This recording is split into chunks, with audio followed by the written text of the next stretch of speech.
Nagliwanag ang Pola Municipal Park dahil sa Christmas opening salvo ng Bayan ng Pola.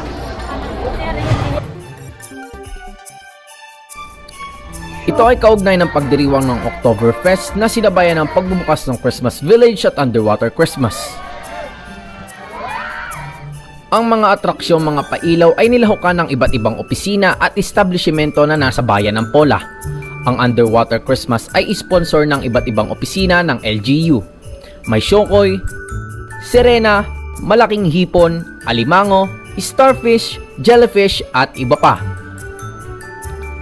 House of Santa Claus ang hatid ng Stalwart Gas Station.